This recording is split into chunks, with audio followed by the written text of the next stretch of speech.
ассалому алайкум бинандаҳои гиромӣ, барномаи иттилоотии ахборро мустақиман аз телевизиони Тоҷикистон манзуратон мегардонем. Дар студия бо шумо ҳамрази Абдулмаҷид.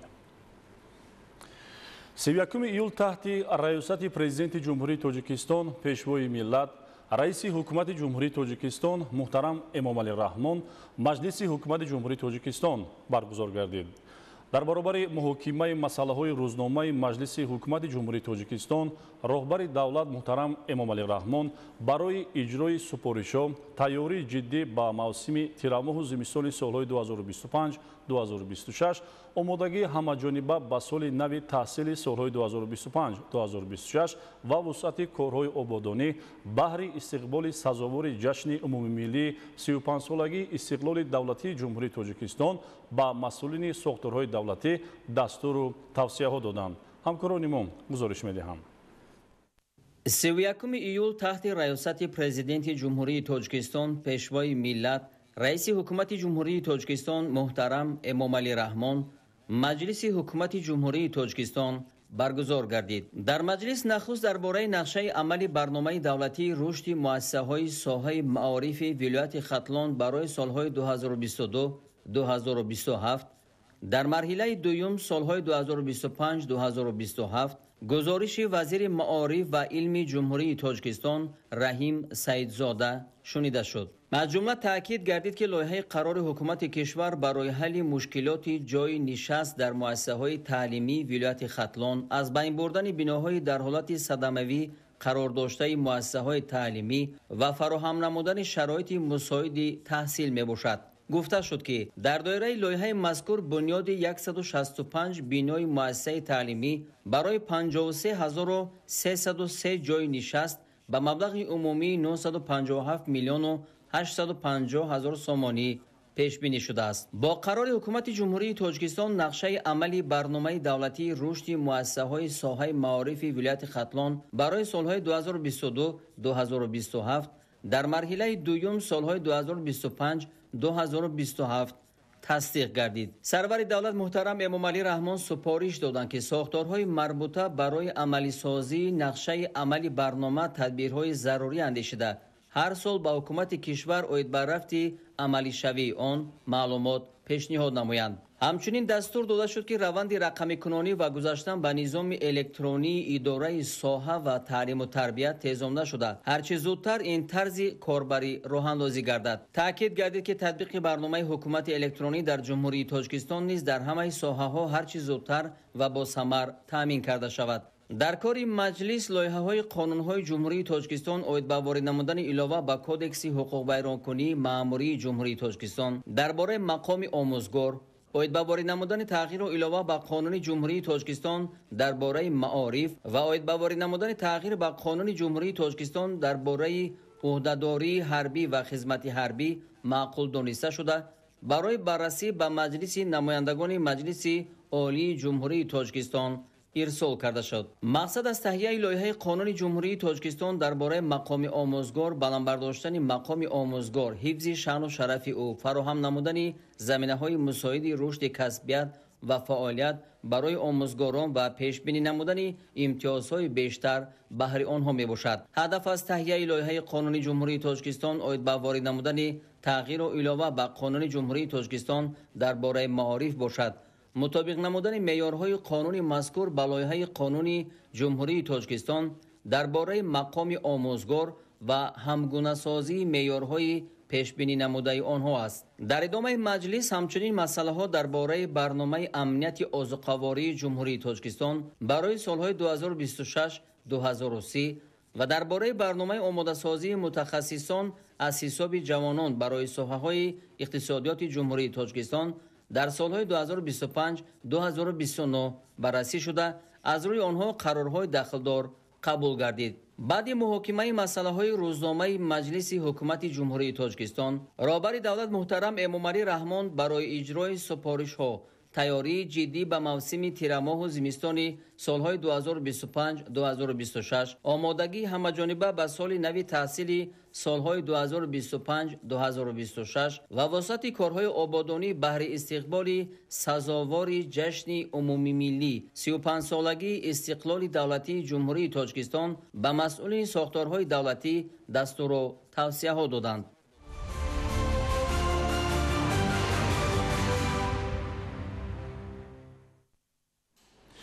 мавзӯи дигар истиқлолият барои мо имкон фароҳам овард ки роҳи имрӯзу ояндаи миллат ва пешрафти минбаъдаи давлати азизамонро ба сӯи ҷомеаи демократии ҳуқуқбунёд ва дунявӣ интихоб намоем. шарҳи мавзӯъ дар пешниҳоди Зарубиддин Ширинов.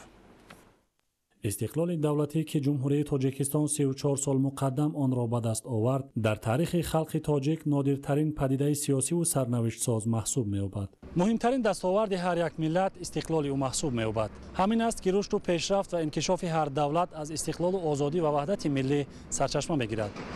جمهوری تاجیکستان با تلاش و جانفدایی‌های فرزند فرزانه ملت، پرزیدنت جمهوری تاجیکستان محترم امامعلی رحمان سال 1991 استقلال دولتی خود را همچون دولت دموکراتی، حقوق بنیاد، دنیوی و یگانه به دست آورد. دستاوردهای کشور محبوب ما در این فاصله کوتاه تاریخی شهادت روشن آن است که خلق تاجیک با همت بلند سازندگی و فرهنگ پروری و انسان دوستی و تحملگرایی همه گونه مشکلات را پس سر نموده همیشه به سوی پیشرفت و به خاطر آبادی و ترقیات سعی و تلاش میکند. انسانیت همیشه به استقلالیت و آزادی نیاز دارد. برای همین هر یک دولت، یک ملت برای تأمین آزادی و استقلالیت خود باید کفالت داده تواند.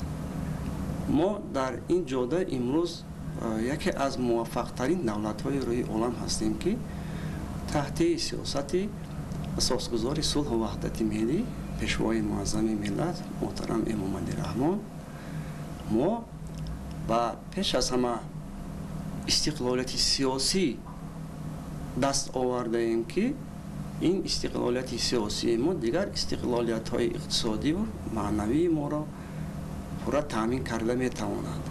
با این تامین کردن استقلالیت همه جانبه میتوانیم که در جامعه جهانی یک عضوی برابر حقوقی صاحب آواز خود، صاحب دولت خود، صاحب رمزهای دولتی و آزادی و همچون سوبیکتی جامعه جهانی فعالیت کرده موجود بوده توانیم.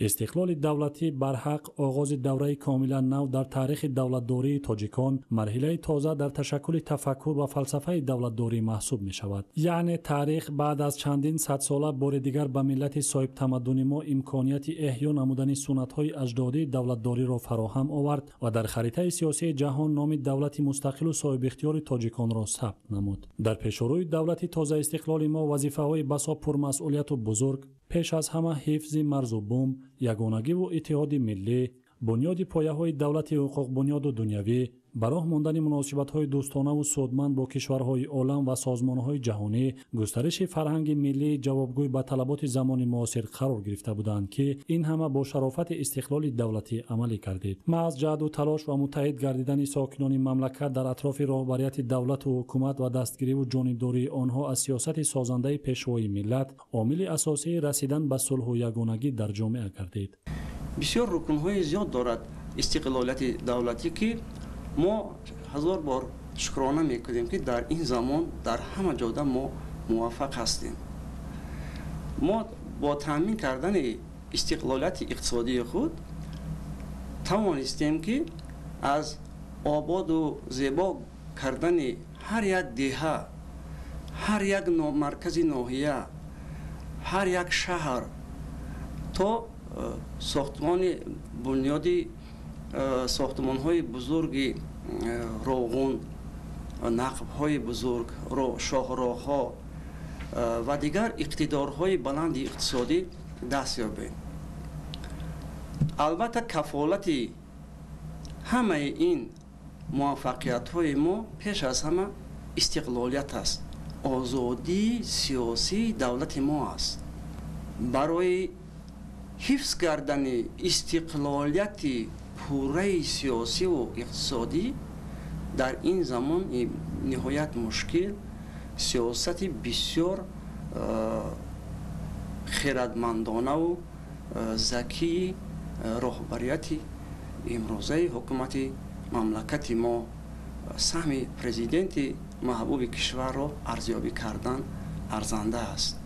واقعا هم تاجیکستان توانست در دوران صاحب استقلالی تاجیکستان اعضای چندین سازمان‌های بین‌المللی گردید. روابط دو جانبه و بسیار جانبه را با تمام کشورهای دنیا به راه مانده، بهر باز هم رشد نمودن سیاست خارجی، اقتصادیات، اجتماعیات و دیگر ساحه‌های مختلف کشور کارهای ارزنده به سامان رسانیده شد. ثمره استقلال است که امروز تاجیکستان در دنیا چون دولت صلح‌خواه و صلح‌پرور شناخته شده است. تجربه صلح تاجیکان منبع آموزش صلح‌خواهان جهان گشت که باعث افتخار هر یک تاجیک است.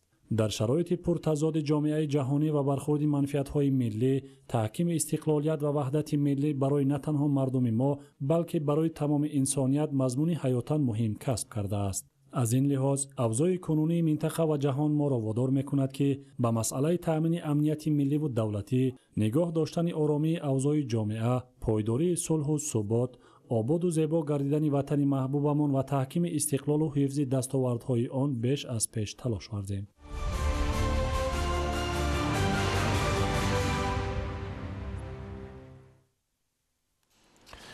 در موسم تابستان فراوانی محصولات کشاورزی در بازارها امکان می‌دهد که ساکنان برای دوره زمستان مواد غذایی را به طور کافی ذخیره نمایند. گزارش خبرنگاران ما. ذخیره قناعت بازار و تامین و معتدلی نرخ محصولات را نگاه می‌دارد. اقتصاددانها با آن نظرند که سهم بخش خانواده‌ها که 49% محصولات کشاورزی در آنها استحصال کرده می‌شود، در ذخیره محصولات نقش بی‌اندازه دارند. حالا مساحت زمین‌های قطعه‌های نزد حولگی 215,000 گکتار است و 107,000 آن را زمین‌های آبی تشکیل می‌دهد که در آنها امکانات کشت و استحصال محصولات وجود دارد. از جهت مساحت این زمین‌ها خرد می‌باشند ولی می‌توان با مهنت پیوسته حاصل خوب به دست آورد و خانواده را با محصولات خودی تامین نمود. اهالی با در نظر داشت وضع مرکب جامعه جهانی، خشکسالی، کم‌آبی و بالوروی نرخ محصولات باید به مسئله‌های استفاده عاقلانه و ثمرناک زمین، هرچی بیشتر استحصال کردن محصولات کشاورزی، ذخیره مواد غذایی در هر یک عائله و صرفه و سرشته‌کاری اعتبار اولین درجه دهند. اهمیت داشتن ذخیره محصولات استعمالی به نهایت کلان است و باید ما همین را داشته باشیم، زیرا که وابسته به همین وضعیت سیاسی و اجتماعی در دنیای معاصر به وجود آمده، پیشوای ملت دائما تاکید میکنند که به اهالی کشور که حرکت کنند که ذخیره یک ساله، 2 ساله و 3 ساله را داشته باشید. امروز تمام کشاورزان و هر یک عائله باید با استفاده عاقلانه و ثمرناک زمین از جمله زمین‌های نزد حولگی در زمین‌های آبی حتما برای ماندن کشتی تکراری که منفعت و ثمرناکی این عمل سال‌های اخیر در فراوانی بازار استعمالی روشن دیده می‌شود دقت اولین درجه دهند. лӯбиёгиҳоро то 10 сол нигоҳ доштан мумкин аст. сири нигоҳдории тӯлонии ин намуди маҳсулот дар коркарди дуруст ва муҳайё намудани шароити махсус аст. барои ин онҳо бояд комилан хушк бошанд, дар қуттиҳои ҳавоногузар ва дар ҷои сарду торик нигоҳ дошта шаванд. барои дар оянда барои кишт набошад, фақат барои ғизои озуқавории рӯзгордорӣ бошад, мо метавонем дар дохили ҳар як зарфи 2 литра як қошук намакро илова кунем. намак чӣ имконият медиҳад? яъне ки ҳамин консентратсияи намак каме шӯриро ба миён меорад ва дар натиҷа масалан мита ва дигар ҳашаротҳое ки мисол ворид шуданаш мумкин ҳангоми хушконидан ба воситаи гард чанг вориди ҳамин ҷо мешаванд ва метавонанд худи ҳамин маҳсулотҳои лӯбиёгиро аз дохил хӯрда сафедаву ғизонокии онро сифати молии умуман ҳаминро паст кунанд, аз ҳисоби таъсири ишқорӣ ҳамонро нест мешаванд. طبق پیشگویی تشکیلات عضوقواری و کشاورزی سازمان ملل متحد سالهای اخیر بنابر تغییریابی اقلیم، خشکسالی و تاثیر آن بر ساحه کشاورزی، تأمین اهالی با مواد غذایی باز هم دشوار گردیده استحصال محصولات در جهان نسبت به سالهای قبلی کم می‌گردد. امروز استفاده مقصدناک زمین نزد حولگی و ذخیره محصولات برای دوره تیرمو و زمستان در هر یک اویله باید به یک عمل حتمی و معمولی تبدیل یابد. با فرارسی تابستان و تیرمو زنها معمولاً به بازارها می‌روند تا حد امکان میوه و سبزیجات خریداری کنند و در شرایط خانه برای زمستان مربا آماده نمایند. عملاً هر عائله آن را از میوه‌های گوناگون آماده می‌کند. اگر مربا در خانه ساخن حرارتش نه بالاتر از 15 درجه گرمی نگهداری شود، مهلت استفاده بودن آن 2 سال است. در ذخیره محصولات‌های اساسی استعمالی به مانند کارتوشکا، پیاز، سبزی و دیگر زیرات‌ها، پولزی و لوبگی‌ها بخش خانوادگی و یاری‌رسانی شهروندان موقعی خاصه دارند. اولا همون شهروند میتواند که احتیاجات عائله خود رو در دوام سال تامین نماید. دومش از آن عبارت است که ذخیره با در یک سطح معتدل نگاه داشتن نرخ در بازار استعمالی مساعدت میکند.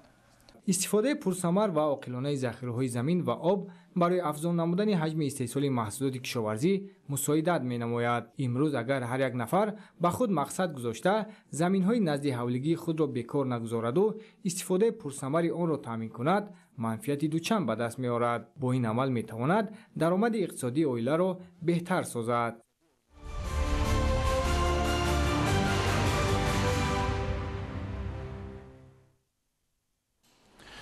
استفاده مقصدناک زمین با بهبود بخشیدن روزگاری ساکنان نقشی مهم دارد. با درک این معنی ساکنان ناحیه شهر توز برای به دست آوردن حاصل فراوان از قطعه‌های نزد حولگی خویش تلاش می‌نمایند. گزارش سعید شاه مرادعلی و اسکندر سعید. با مقصد بلند برداشتن سطح روزگار، ساکنان ناحیه شهرتوز ولایت ختلان هر قطعه زمینی در اختیار داشته را پرمحصول استفاده کرده از آن در چند مرحله به گرفتن حاصل فراوان محصولات گوناگون کشاورزی در همه فصل‌های سال نائل می‌گردند. منطقه گرم و امکانیت‌های فراوان طبیعی به دهقانان ناحیه شهرتوز امکان می‌دهد که از یک قطعه در یک سال 3-4 مرتبه حاصل به دست آورند. جهت دیگری موفقیت ساکنان ناحیه این پیشتر از دیگر منطقه‌های ولایت پیشنهاد نمودن محصولات تر و تازه در بازارهای مملکت میباشد که این در به دست آوردن فایده زیاد و در سمت رشد ساحه مساعدت کرده است. محض همین عامل هوسمندی دهقانان ناحیه را به کشت و پرورش زراعت و سبزیجات بروقتی زیاد نموده است که امروز قطعه‌های کورم به طور وسیع استفاده می‌گردد. در حدود جماعت و دهات‌های ناحیه میدان‌های وسیع کورم گواهی آن است که ساکنان ناحیه دلگرمی به زمین و مسئولیت در تامین امنیت اوضاع‌قواری مملکت را مرامی خویش کردند. در نزد خواجگی‌های دهقانی تشکیل نقطه‌های فروش محصولات کشاورزی به دهقانان شرایط فراهم آورده است که دسترنج خویش را به خراجات زیادتی به سودا گذارند. در جماعت دهات آبشاران ناحیه مدنیت درست استفاده برای قطعه‌های نزد حولگی ساکنان احساس می‌گردد که به خاطر منفعت بیشتر به دست آوردن اصول‌های منفعت بخش را روی کار گرفتند.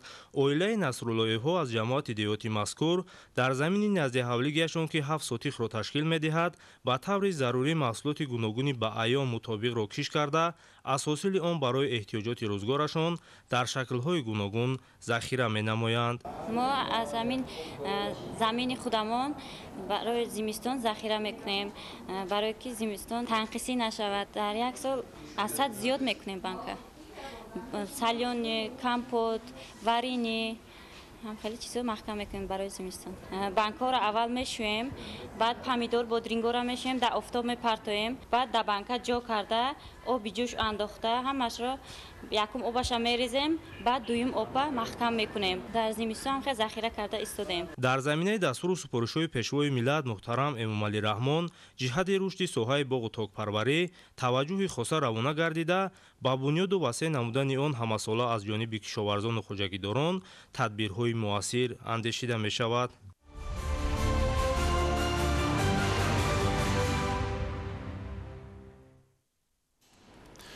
ساکنان شهر کنیبودم جهت ذخیره نمودن مواد غذایی و سوخت برای فصل زمستان تدبیراندیشی می‌نمایند. ادامه موضوع در گزارش صابر ایوبی و صاحبان قربان.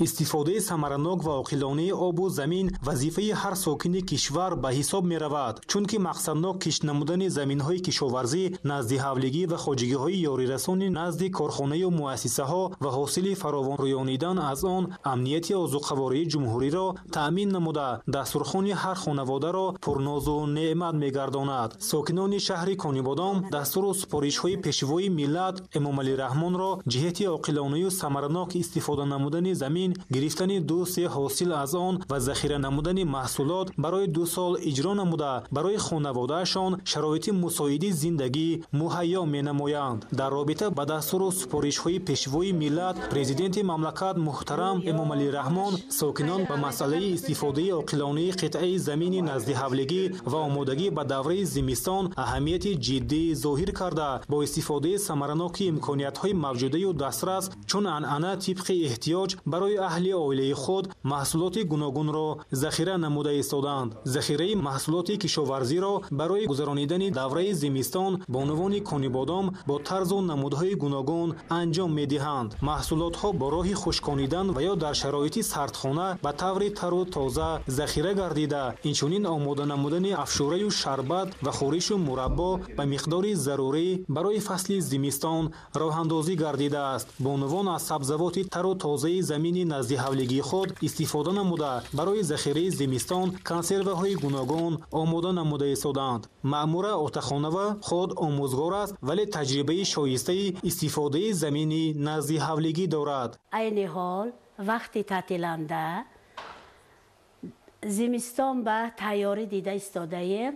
ҳозир вақти тобистон мо то ҳозират аз назди ҳавлигӣ помидор, карам, боқлаҷон ва дигар чизҳоро тайёр кара ба банка маҳкам карсодем.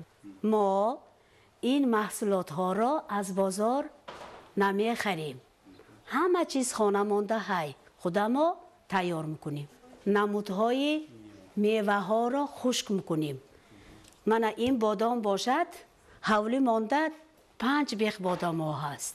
мана ин худамо тайёр кардаги маҳсулот.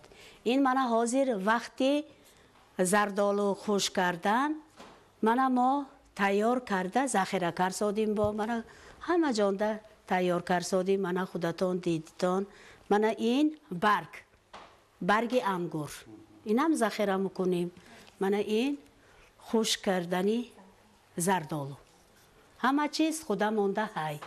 заҳмати шабонарӯзӣ истифодаи мақсадноки ҳар ваҷаб замин ва гирифтани 2-3 ҳосил аз қитъаи замини назди ҳавлигӣ эҳтиёҷоти аҳли хонаводаи сокинонро қонеъ гардонида аз ҳисоби фоида сатҳи зисту зиндагонии худро беҳтару хубтар месозанд. сокинони шаҳри Конибодом ҷиҳати татбиқи яке аз ҳадафҳои стратегӣ таъмини амнияти озуқаворӣ саҳми назаррас гузошта бобати зиёд намудани иқтидори истеҳсоли маҳсулоти кишоварзӣ аз шароиту имконоти мавҷуда самаранок истифода мебаранд.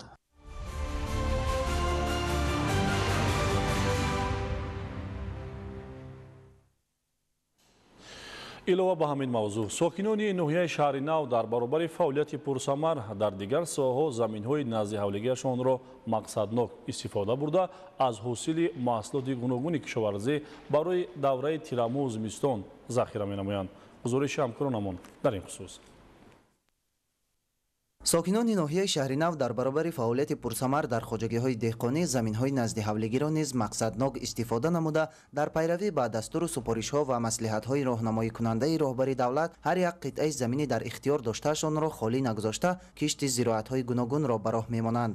ба мисоли оилаи Собировҳо ки дар қитъаи замини назди ҳавлигиашон меваҳои гуногун аз ҷумла себро парвариш намуда дар байни қаторҳои он сабзавоту хӯроки чорворо кишт карданд. шукрона мекунем ки дар ин даврон зиндагӣ дорем. мана мо заминҳое ки дар назди ҳавлигӣ дорем самаранок истифода мебарем. як ваҷаб заминро бекор намонем. ман дар ҳавлӣ мо мана дида истодед боғ, ангур, ҳама намуди меваҳо ҳастанд. себ барои бозор, барои рӯзгор бедаҳо бошад барои хӯроки чорва истифода мебарем. дар як тараф мана ҷувори макка, боинҷон, гулҳои ҳархила парвариш карда истодем. тадбири истифодаи босамари заминҳои назди ҳавлигӣ ҷиҳати баланд бурдани сатҳи некуаҳволии сокинони кишвар заминаи мусоид фароҳам оварда, дар ин самт аз ҷониби масъулин пайваста бо сокинони деҳот корҳои фаҳмондадиҳӣ доир карда мешавад. маҳз пеш бурдани чунин корҳои тарғиботиву ташвиқотӣ имкон фароҳам овард ки имрӯз ҳар як сокини дурандешу заҳматнописанд аз имкониятҳои мавҷуда истифода намуда баҳри беҳтар шудани зиндагии худу атрофиён талош менамоянд. истифодаи дурусти заминҳои назди ҳавлигӣ метавонад буҷаи ҳар як оиларо ғанӣ гардонад. тавре сарвари давлат дар баромадҳояшон қайд менамоянд, дар шароити имрӯза бояд ҳар як оилаи кишвар ҳар порча замини корам бахусус замини назди ҳавлигиро ба манфиат истифода бурда, дар навбати аввал талаботи оилаи худро бо маҳсулоти кишоварзӣ ва дигар маводи хӯрока қонеъ созад ва бо ин васила дар татбиқи яке аз ҳадафҳои стратегии давлат таъмини амнияти озуқавории кишвар саҳм гузоранд. ин аст ки сокинони ноҳияи шаҳринав барои ғанигардонидани иқтисодиёти оилавӣ, таъмини аъзоёни оила бо маҳсулоти худӣ ва захира кардани маводи озуқаворӣ ҷиҳати сипарӣ намудани давраи тирамоҳу зимистон аз маҳсулоти кишоварзӣ дар назди ҳавлияшон киштшуда консерваҳо омода мекунанд. дар ин кор бештар занону бонувон майл дошта аз ҳосили меваю сабзавот, мураббою афшура, шарбату ҳар гуна хӯришҳо тайёр мекунанд. дар ҳавлиямон мисол аз 8 хел зиёд нави ангур ҳаст.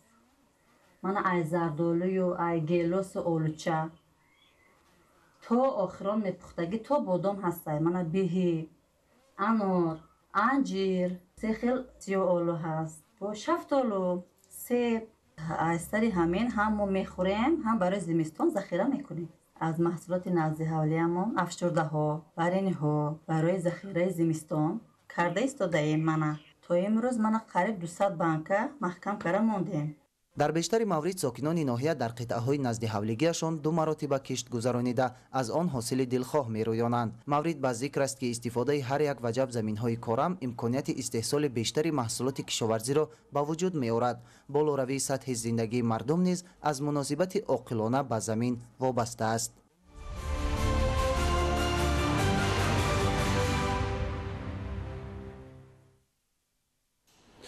бинандагони гиромӣ, имуд барномаи иттилоъоти ахбор хонобуду сарбаланд бимонед.